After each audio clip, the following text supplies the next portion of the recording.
Pag-unawa sa binasa, kwento bilang isa. Basahin natin ang kwento ng dahan-dahan.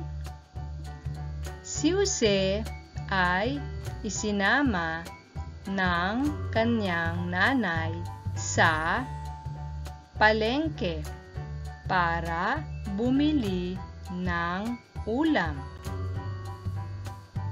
Kasunod niya ito habang siya ay namimili. Maya-maya ay wala na ang bata sa kanyang likuran. Hinanap niya ito. Nagpunta siya sa magugulay at sa magkakarne. Ngunit wala rin doon.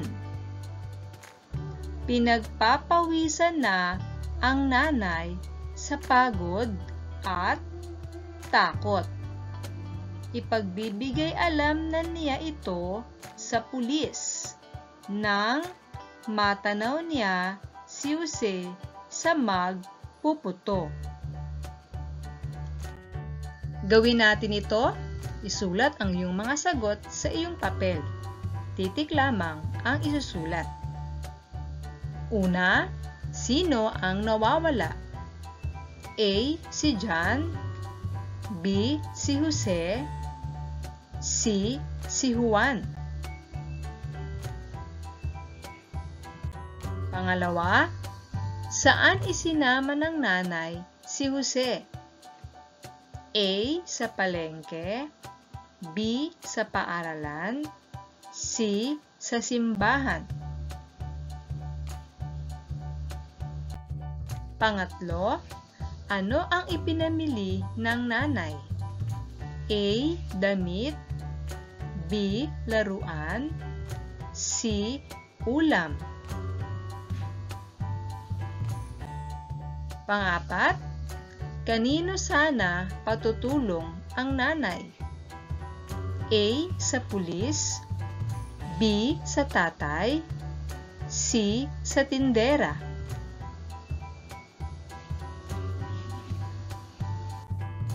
Ikalima, saan natanaw ng nanay si Jose? A.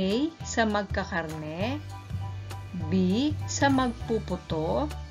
C. Sa magtitinapay.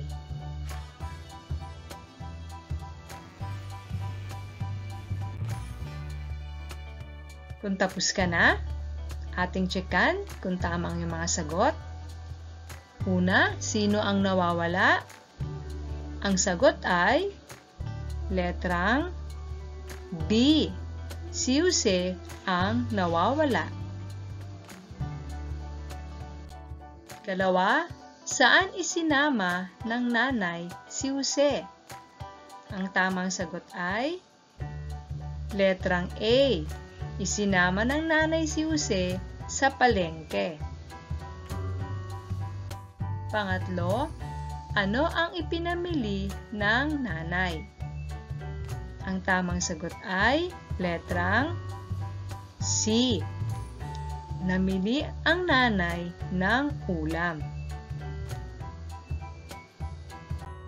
Pang-apat, kanino sana patutulong ang nanay?